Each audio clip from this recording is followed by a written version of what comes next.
नमस्कार, बहुत स्वागत आपका। भारत एक्सप्रेस देख रहे हैं आप, आपके साथ मैं रोहित पोखरियाल। मास्टरमाइंड कौन, हमारी ये खास पेशकश लेकर हाजिर हैं हम, क्योंकि आपको स्क्रीन पर 4 चेहरे नजर आ रहे होंगे। अतीक अहमद, जिसका शूट आउट कर दिया गया, और वो तीनों आरोपी जो इस वक्त पुलिस की रिमांड पर हैं।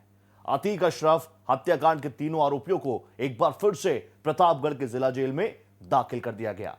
तीनों आरोपियों ने पुलिस रिमांड में कई बड़ी जानकारियां दी, लेकिन अभी भी इनके पीछे के मास्टरमाइंड का खुलासा होना बाकी है। बीते 15 अप्रैल की रात गैंगस्टर से राजनेता बने अतीक अहमद और उसके भाई अशरफ की प्रयागराज के कॉलविन अस्पताल के बाहर पुलिस सुरक्षा में गोली मारकर हत्या कर दी गई थी। पुलिस ने मौके से 3 हमलावरों को गिरफ्तार किया था, जिनकी पहचान लवलेश तिवारी, अरुण मौर्य और सनी पाल के रूप में हुई थी। तीनों हमलावरों को कोर्ट में पेश किया गया, जहां से उन्हें 4 दिन की रिमांड पर भेजा गया था। रिमांड खत्म होने के बाद उन्हें प्रतापगढ़ जेल भेज दिया गया। तीनों शूटरों को जेल ले जाते वक्त रेल फाटक बंद होने की वजह से करीब 10 मिनट तक इंतजार करना पड़ा। इस दौरान तत्काल एसपी भी मौके पर पहुंच गए और रेल फाटक खुलने तक मौजूद रहे। हालांकि इसकी भनक मीडिया को न लगे, इसका पूरा प्रबंध रखा गया और जेल के बाहर भारी पुलिस बल की तैनाती भी रही। बता दें कि माफिया बंधुओं की हत्या के बाद पकड़े गए तीनों आरोपियों को पहले नैनी जेल में रखा गया था। बाद में यहां सुरक्षा को खतरा देखते हुए तीनों को प्रतापगढ़ जेल में शिफ्ट कर दिया गया। नैनी जेल में ही माफिया अतीक का दूसरा नंबर का बेटा अली सहित कई गुर्गे और उसके करीबी बंद हैं। इससे तीनों को खतरे की आशंका जताई गई थी। पूछताछ के दौरान इन शूटरों ने कई राज उगले। ये प्रयागराज कैसे आए, कहां से आए, किस मकसद से आए, ये सब उन्होंने अब तक पुलिस रिमांड में उगल दिया है। लेकिन उन्हें यहाँ लाया कौन, इन्हें इतने महंगे हथियार दिए किसने, इनके होटल और खाने पीने का इंतजाम कैसे हुआ, इस राज से पर्दा अभी नहीं उठ पाया है। पुलिस की पूछताछ में नए नए खुलासे हो रहे हैं। इस मामले में चित्रकूट कनेक्शन भी सामने आया है। जानकारी के मुताबिक तीनों आरोपियों ने इस वारदात को अंजाम देने से पहले फर्जी आधार कार्ड बनवाए। इस आधार कार्ड का ही उपयोग प्रयागराज के होटल में कमरा बुक करने के लिए किया गया। होटल में जो आधार कार्ड दिया गया था वो जांच में फर्जी पाया गया। सीधा मतलब ये है कि इन शूटर्स का असली मास्टरमाइंड कौन है। अब तक इन तीनों ने इसका खुलासा नहीं किया है। Bureau report, Bharat express. Mastermind कौन, यह सवाल ज्वलंत है। उत्तर प्रदेश के प्रयागराज में कुछ दिनों पहले गैंगस्टर से माफिया बने अतीक अहमद की हुई हत्या के बाद आतंकी संगठन अलकायदा ने भी भारत को वार्न कर दिया है। सोशल मीडिया पर वायरल हो रही एक 7 पन्नों की चिट्ठी में यह धमकी दी गई है। चिट्ठी में कहा गया कि अतीक अशरफ की हत्या का बदला लेकर रहेंगे। अलकायदा की इस धमकी के इनपुट आईबी को भी मिले हैं, जिस पर आईबी ने यूपी सरकार को आगाह कर दिया है। सामने आया अतीक का आतंकी समर्थन, माफिया की मौत पर बौखलाया आतंकी संगठन। अलकायदा की गीदड़ भभकी, जिहाद के जरिए लेंगे बदला। योगी के इरादे से घबराया आतंक का अंतर्राष्ट्रीय कुनबा। गैंगस्टर से माफिया और फिर नेता बने अतीक अहमद और उसके भाई अशरफ अहमद की बीते हफ्ते गोली मारकर हत्या कर दी गई थी, जिसको लेकर 7 पन्नों की एक मैगजीन जारी करते हुए आतंकी संगठन अलकायदा ने बदला लेने की बात कही है। ईद के मौके पर अलकायदा ने अतीक हत्याकांड के मद्देनजर एक बार फिर भारत को धमकाने की कोशिश की है। उसने भारत के अलावा पड़ोसी देश पाकिस्तान, चीन, बांग्लादेश, सऊदी, यमन और अमेरिका में भी आत्मघाती हमले करने की धमकी दी है। आतंकी संगठन ने कहा है कि वो अतीक अशरफ की हत्या का बदला जिहाद के जरिए लेंगे। चिट्ठी में धमकी दी गई है कि जो लोग भी इस वारदात में शामिल थे उनको सबक सिखाया जाएगा। अलकायदा ने कहा है कि अतीक और अशरफ की हत्या का बदला लेने के लिए अगर उसको अपनी औलादों की भी कुर्बानी देनी पड़े तो वो देने के लिए भी तैयार हैं। सोशल मीडिया पर वायरल हो रही अलकायदा की 7 पन्नों की एक चिट्ठी में अतीक और अशरफ की हत्या का जिक्र किया गया है। इस चिट्ठी में कहा गया है कि लाइव टीवी कैमरों के सामने कनपट्टी पर बंदूक रखकर इन दोनों माफिया बंधुओं का कत्ल कर दिया गया, इसलिए उनकी हत्या का बदला लिए जाने की जरूरत है। अलकायदा ने अतीक अहमद को शहीद करार दिया है। अपने ईद संदेश में अलकायदा ने अतीक और अशरफ की घटना के साथ ही राजस्थान में कुछ जगहों पर जबरन जाफरान यानी भगवा झंडा लगाए जाने और बिहार हिंसा का भी जिक्र किया है। अलकायदा ने कहा है कि बिहार और कश्मीर में मुसलमानों को टारगेट किया जा रहा है। बता दें कि रामनवमी के दौरान सासाराम और बिहार शरीफ में जातीय हिंसा हुई थी। चिट्ठी में कहा गया है कि अलकायदा इन सभी घटनाओं से दुखी है और वो हर एक मामले का बदला लेगा। अलकायदा की इस चिट्ठी में आतंकियों ने पीएम मोदी और उनके दफ्तर को भी टारगेट हमला करने की धमकी दी है। उसने कहा कि वो बदला लेगा, फिर चाहे उसको अपने निशाने पर अमेरिका के व्हाइट हाउस या भारत के प्रधानमंत्री दफ्तर को ही निशाने में क्यों नहीं लेना पड़े। यूपी के बड़े माफिया अतीक अहमद की हत्या को लगभग 1 सप्ताह का समय गुजर चुका है। उसकी हत्या को लेकर जांच टीम ने अपना कार्य भी शुरू कर दिया है। वहीं अतीक की जिस तरह से हत्या हुई, उसके बाद अब उसके समर्थक भी खुलकर सामने आने लगे हैं। बीते दिनों पटना में जहां ईद की अलविदा जुमे की नमाज के दौरान अतीक के समर्थन में नारेबाजी हुई, वहीं कोलकाता में कैंडल मार्च निकाला गया और अब अतीक की मौत का मामला अंतर्राष्ट्रीय हो गया है।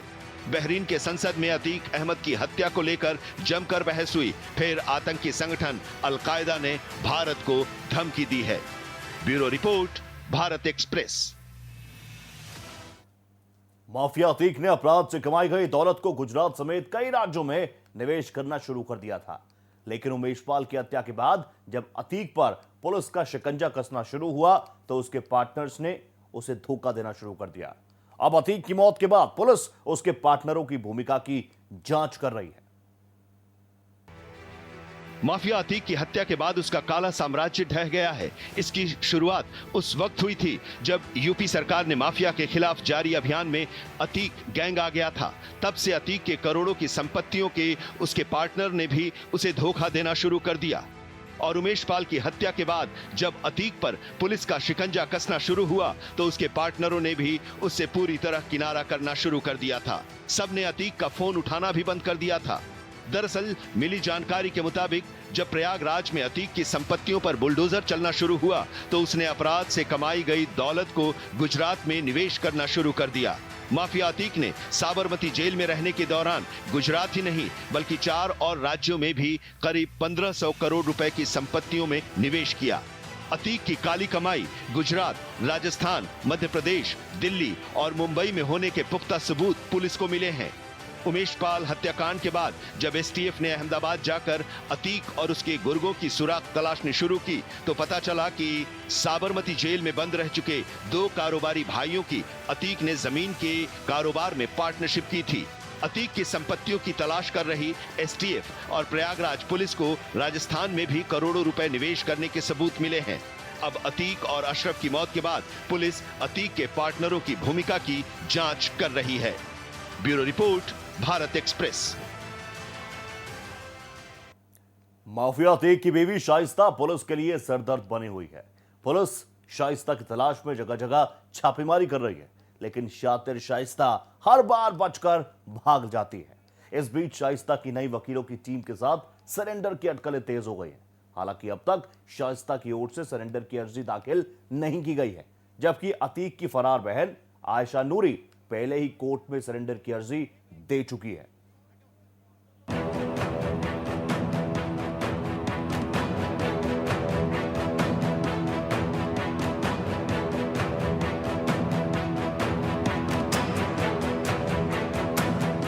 फरार चल रही माफिया अतीक अहमद की बीवी शाइस्ता को यूपी पुलिस ने मोस्ट वांटेड की लिस्ट में रखा है। शाइस्ता के साथ अशरफ की बीवी जैनब फातिमा की भी तलाश की जा रही है, लेकिन दोनों पुलिस को चकमा देकर अपनी लोकेशन बदल रही हैं। प्रदेश पुलिस और एसटीएफ शाइस्ता की तलाश में खाक छान रही है, लेकिन शातिर शाइस्ता हर बार बचकर निकल रही है। सूत्रों के मुताबिक पिछले 14 दिनों में पुलिस को शाइस्ता परवीन की 3 बार लोकेशन मिली, लेकिन वो पुलिस को चकमा देकर भागने में कामयाब रही। शाइस्ता परवीन की तलाश में पुलिस ने प्रयागराज से कौशाम्बी तक छापेमारी की। दोनों जिलों में कछारी इलाकों में पुलिस ने कॉम्बिंग की। 200 से अधिक घरों की तलाशी ली, लेकिन शाइस्ता के बारे में कुछ भी पता नहीं चल पाया है। प्रयागराज के पूरा मुफ्ती और धूमनगंज थाने की पुलिस शाइस्ता की तलाश में मरियाडी, शेखपुर, सल्लाहपुर, गौसपुर, कटौहला में ताबड़तोड़ छापेमारी कर रही है, लेकिन अतीक के गुर्गों की मदद से शाइस्ता छिपकर भागने में हर बार कामयाब हो रही है। बताया जा रहा है कि शाइस्ता बुर्का पहने 10 से 12 महिलाओं के साथ ही चलती है, जिसकी वजह से शाइस्ता की पहचान कर पाना पुलिस के लिए मुश्किल हो रहा है। इस बीच 50,000 की इनामी शाइस्ता परवीन के सरेंडर करने की अटकलें फिर तेज हो गई हैं। सूत्रों के मुताबिक शाइस्ता अब अतीक के पुराने वकीलों की टीम को छोड़ नए वकीलों की टीम के साथ सरेंडर करने का प्लान बना रही है, क्योंकि पुराने वकीलों पर पुलिस नजर बनाए हुए है। हालांकि अभी तक शाइस्ता की ओर से सरेंडर की अर्जी दाखिल नहीं की गई है, जबकि अतीक की फरार बहन आयशा नूरी पहले ही कोर्ट में सरेंडर की अर्जी दे चुकी है। अतीक अहमद और अशरफ अहमद की हत्या के बाद अतीक अहमद की बहन आयशा नूरी कोर्ट में सरेंडर कर सकती हैं। दरअसल आयशा नूरी ने 11 अप्रैल को कोर्ट में अर्जी दायर की थी कि वो सरेंडर करना चाहती हैं। 13 अप्रैल को अतीक अहमद प्रयागराज इसी कोर्ट में प्रस्तुत किया गया था, जिसके बाद 15 अप्रैल को अतीक अहमद और अशरफ अहमद की पुलिस रिमांड में हत्या कर दी जाती है। आयशा नूरी ने पिछली बार अतीक अहमद के काफिले को फॉलो किया था, क्योंकि अतीक अहमद की बहन आयशा नूरी ने ये आशंका जताई थी कि पुलिस कस्टडी में अतीक अहमद की हत्या करने की साजिश रची जा रही है और साबरमती जेल से लेकर प्रयागराज तक अतीक अहमद की और प्रयागराज पुलिस के काफिले को बाकायदा उन्होंने फॉलो भी किया। बताया जा रहा है कि गुड्डू मुस्लिम शाइस्ता को बचाने में जुटा है, लेकिन अब पुलिस की गिरफ्त से बचना मुश्किल हो रहा है। ऐसे में गुड्डू मुस्लिम और शाइस्ता एक साथ सरेंडर कर सकते हैं। बताया जा रहा है कि दोनों गुजरात या दिल्ली में सरेंडर कर सकते हैं। हालांकि फरार शाइस्ता के बारे में पहले यह माना जा रहा था कि असद के एनकाउंटर के बाद वो अपने बेटे का आखिरी बार चेहरा देखने के लिए सरेंडर कर सकती है, लेकिन शाइस्ता अपने जवान बेटे को आखिरी बार देखने तक नहीं आई। इसके बाद पुलिस को उम्मीद थी कि शाइस्ता, जो अपने बेटे के जनाजे में शामिल नहीं हो सकी, वो अपने शौहर को आखिरी बार देखने के लिए सरेंडर कर सकती है। लेकिन अतीक और उसके भाई अशरफ को भी कसारी मसारी कब्रिस्तान में दफन कर दिया गया, लेकिन शाइस्ता बाहर नहीं आई। पुलिस सूत्रों के मुताबिक अतीक अहमद के हर अपराध में शाइस्ता बराबर की भागीदार रही है।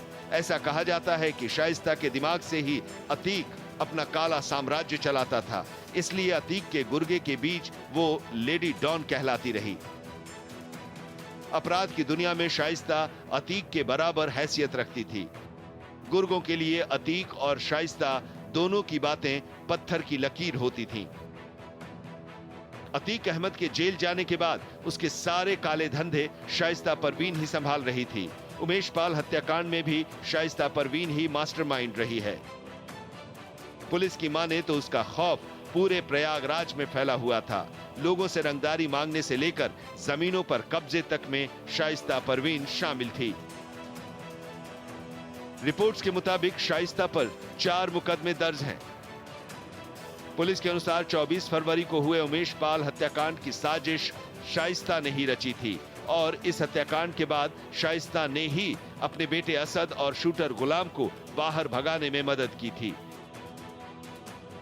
अतीक का काला साम्राज्य अब ढह चुका है, लेकिन शातिर दिमाग शाइस्ता पुलिस के साथ आंख मिचौली का खेल खेल रही है। शाइस्ता ही उमेश पाल हत्याकांड और अतीक के काले साम्राज्य की सबसे बड़ी राजदार है। शाइस्ता की गिरफ्तारी के बाद हर राज से पर्दा उठेगा। Bureau report, Bharat express. तो फरार शाइस्ता कहां है, यह किसी को नहीं पता। उमेश पाल के मर्डर की पूरी स्क्रिप्ट लिखने वाली शाइस्ता को अतीक के गुर्गे छिपने में मदद कर रहे हैं। जानकारी यह भी है कि शाइस्ता के छिपने में 5 लाख का इनामी गुड्डू मुस्लिम उसकी पूरी मदद कर रहा है। इस बीच शाइस्ता के 2 नए वीडियो सामने आए, जिसमें एक में वो पहली बार बिना बुर्के के नजर आई, जबकि शाइस्ता का दूसरा वीडियो उस वक्त का है जब अतीक के चकिया वाले मकान का ध्वस्तीकरण हो रहा था। उस दौरान शाइस्ता अपने बेटे असद और शूटर साबिर के साथ वहां पर पहुंची थी।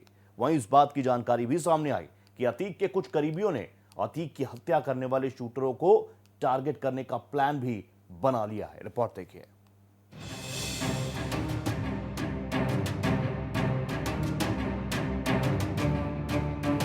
माफिया अतीक की बीवी शाइस्ता की तलाश में पुलिस जगह जगह खाक छान रही है, लेकिन अतीक के गुर्गों के बीच लेडी डॉन के नाम से जानी जाने वाली शाइस्ता पुलिस को लगातार चकमा दे रही है।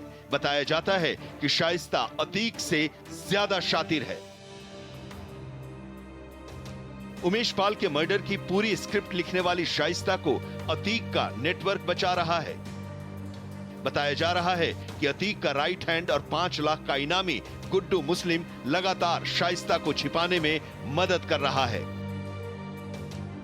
पुलिस के लिए शाइस्ता को गिरफ्तार कर पाना इसलिए भी टेढ़ी खीर बन गई है क्योंकि अब तक शाइस्ता की सार्वजनिक या पुलिस रिकॉर्ड में कोई नई तस्वीर नहीं थी। गहनों के साथ शाइस्ता की एक ही तस्वीर थी जिसमें उसका चेहरा दिख रहा है। लेकिन अब शाइस्ता का एक नया वीडियो सामने आया है जिसमें वो पहली बार बिना बुर्के में नजर आ रही है। ये वीडियो उमेश पाल हत्याकांड के पहले एक शादी समारोह का है जिसमें शाइस्ता का चेहरा साफ तौर पर नजर आ रहा है। शाइस्ता परवीन अपने एक करीबी रिश्तेदार की शादी में शामिल हुई थी। लेडी डॉन शाइस्ता के एक इशारे पर अतीक के गुर्गे हर जुर्म को अंजाम दे रहे थे। शाइस्ता का एक और नया वीडियो सामने आया है जिसमें घर के मेन गेट पर शाइस्ता अपने बेटे असद के साथ नजर आ रही है। ये वीडियो 2022 में अतीक के चकिया वाले मकान के ध्वस्तीकरण के दौरान का है जिसमें घर में रखे सामान को शाइस्ता हटवाकर गुड्डू मुस्लिम के घर में रखवा रही है। इस वीडियो में शूटर साबिर भी घर से सामान लेकर निकलता नजर आ रहा है। ये वीडियो इस बात की तस्दीक कर रहा है कि अतीक के गुर्गे शाइस्ता के साथ साए की तरह रहते थे। इस बीच एसटीएफ को इस बात के इनपुट मिले हैं कि नैनी जेल में बंद अतीक के कुछ करीबियों ने गुर्गों को आदेश दिया है कि अतीक और अशरफ की हत्या करने वाले तीनों शूटर्स को टारगेट किया जाए। इसके लिए पुलिस की मौजूदगी में ही शूटर्स पर हमले का आदेश दिया गया है। ठीक उसी तरह शूटर्स को मारने का प्लान बनाया गया है जिस तरह अतीक और अशरफ की हत्या की गई थी, ताकि अतीक और अशरफ का बदला लेकर ये मैसेज दिया जाए कि अतीक के गुर्गे जिंदा हैं।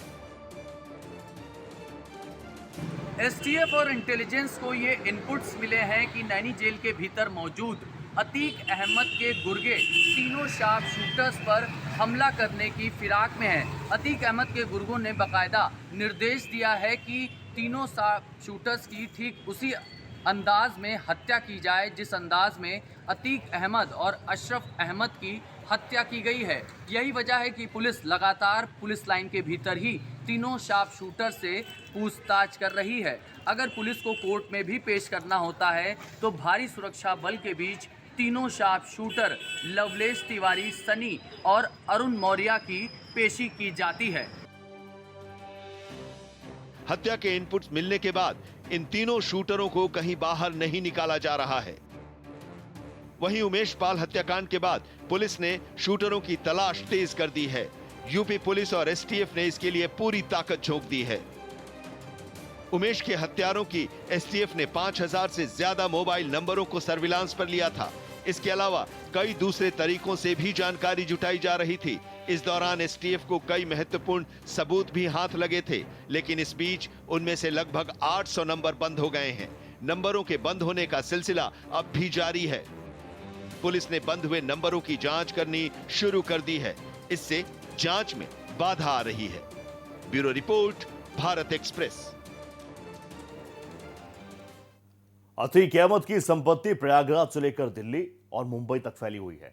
उत्तर प्रदेश से 5 बार के विधायक और 1 बार सांसद अतीक और उसके परिवार के खिलाफ 160 आपराधिक मामले दर्ज थे। समय के साथ यूपी पुलिस ने अतीक से जुड़े करोड़ों रुपयों से ज्यादा की संपत्ति को जब्त कर लिया। अब तक यूपी पुलिस अतीक और उसके परिवार के सदस्यों की 11,684 करोड़ रुपयों की संपत्ति जब्त कर चुकी है।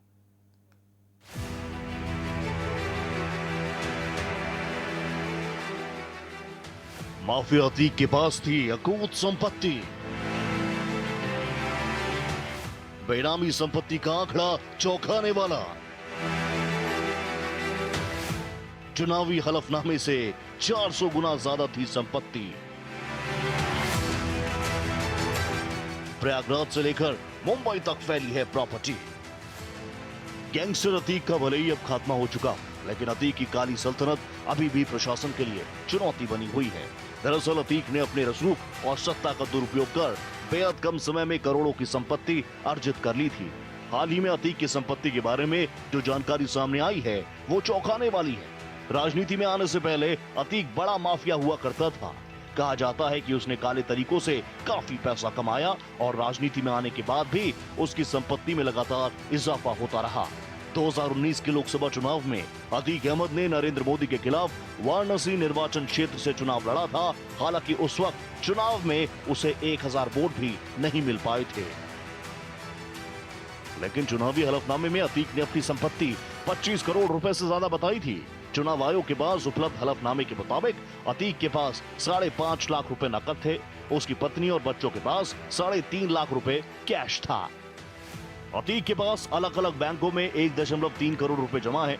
अतीक के पास भी 5 कारें थी। इन कारों की घोषित कीमत 30 लाख रुपए बताई गई।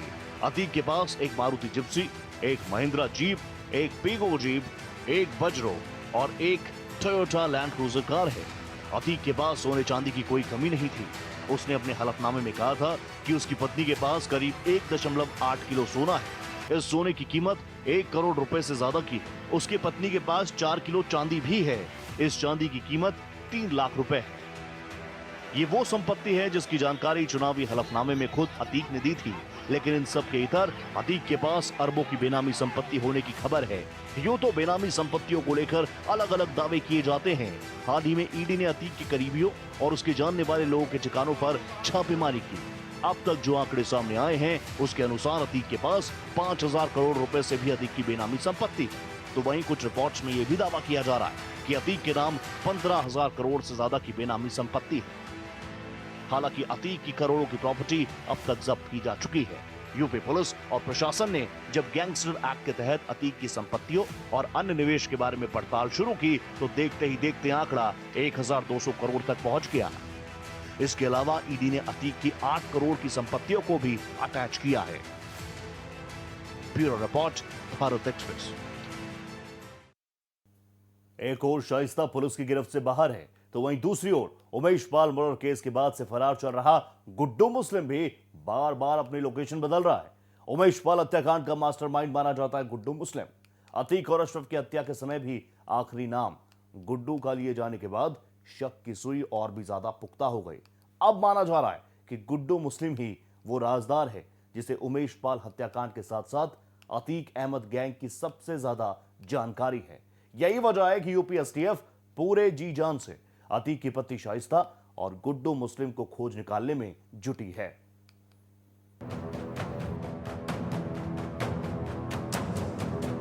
चौबीस फरवरी 2023 को जब उमेश पाल की हत्या हुई तो लोगों की निगाह अतीक अहमद के बेटे असद पर गई। लेकिन उस शख्स की चर्चा नहीं हुई जो इस गैंग का सबसे खतरनाक गुर्गा है, जिसका नाम है गुड्डू मुस्लिम। माफिया अतीक की आड़ में छिपा गुड्डू उत्तर प्रदेश का सबसे बड़ा बमबाज है।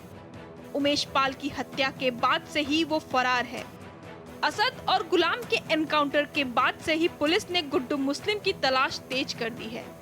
एसटीएफ ने खुलासा किया है कि गुड्डू मुस्लिम अतीक के विरोधी गैंग से संपर्क में है। अतीक और अशरफ की हत्या के बाद पुलिस और एसटीएफ ने अपना पूरा फोकस गुड्डू मुस्लिम पर लगा दिया है। अब तक पुलिस इस बमबाज को पकड़ नहीं पाई है। हालांकि खबर है कि इस बमबाज की लास्ट लोकेशन ट्रेस कर ली गई है। गुड्डू मुस्लिम की आखिरी लोकेशन कर्नाटक में बताई जा रही है। बताया जा रहा है कि महाराष्ट्र के नासिक से ठिकाना बदलने के बाद गुड्डू मुस्लिम कर्नाटक में कहीं छिपा हुआ है। गुड्डू मुस्लिम और शाइस्ता परवीन दोनों को गिरफ्तार नहीं कर पाए हैं। प्रयास लगातार जारी है। जिन चीज़ों पर हमको सफलता मिली है वो आपके सामने है और सभी टीमें लगी हुई हैं। बहुत जल्दी हम इनकी गिरफ्तारी करने में सफल होंगे। अब हम आपको ये भी बता देते हैं कि आखिर ये गुड्डू बमबाज कौन है और कैसे ये इतने कम समय में इतना खतरनाक बन गया। दरअसल जरायम यानी अंडरवर्ल्ड की दुनिया में गुड्डू वो बमबाज है जो बंदूक से निशाना नहीं लगाता, झोले में बम लेकर फेंकता है। बात अगर गुड्डू मुस्लिम की करें तो गुड्डू मुस्लिम को बम बनाने वाले एक्सपर्ट के नाम से भी जाना जाता है। उसके बारे में ये भी मशहूर है कि उसने यूपी के कई बड़े बड़े माफिया गिरोहों के लिए काम किया है। गुड्डू अतीक अहमद के साथ भी काम कर चुका है। गुड्डू मुस्लिम के बारे में कहा जाता है कि उसने अपराध की दुनिया में कदम महज 15 साल की उम्र में ही रख दिया था। वह शुरुआत में छोटी मोटी चोरियां करता था, लेकिन कुछ समय बाद बाहुबलियों के साथ जुड़ता गया और बम बनाना शुरू कर दिया। धीरे धीरे गुड्डू इन गिरोहों के बीच इतना मशहूर हो गया कि राज्य में होने वाले किसी भी बड़े आपराधिक मामले में गुड्डू मुस्लिम का नाम भी जुड़ने लगा। गुड्डू बमबाज माफिया अतीक अहमद का बेहद करीबी माना जाता है। यही वजह है कि उमेश पाल हत्याकांड में फरार चल रहे इस बमबाज पर 5 लाख का इनाम है, लेकिन अब तक ये गिरफ्त से बाहर है। हालांकि इस बीच पुलिस पूरे एक्शन में है और लाव लश्कर के साथ इसके खिलाफ जरूरी कार्रवाई की जा रही है। गुड्डू मुस्लिम लगातार अपनी लोकेशन बदल रहा है। बताया जा रहा है कि वह विदेश भागने की फिराक में है। हालांकि पुलिस इसे जल्द पकड़ने का दावा कर रही है। वहीं दूसरी ओर प्रयागराज में इसके घर पर अब बुलडोजर चलने की तैयारी शुरू हो चुकी है। Bureau report, Bharat express. Atiq Ashraf और उसके भाई का एनकाउंटर हो गया, उनकी मौत हो गई। असद एनकाउंटर हो गया, गुलाम का एनकाउंटर हो गया और अब ढूंढा जा रहा है सरगर्मियों के साथ कि शाइस्ता परवीन कहां है और गुड्डू मुस्लिम कहां है। इसी के साथ इस खास पेशकश में फिलहाल इतना ही। देश प्रदेश की हर बड़ी खबर के लिए आप बने रहिएगा भारत एक्सप्रेस के साथ। नमस्ते।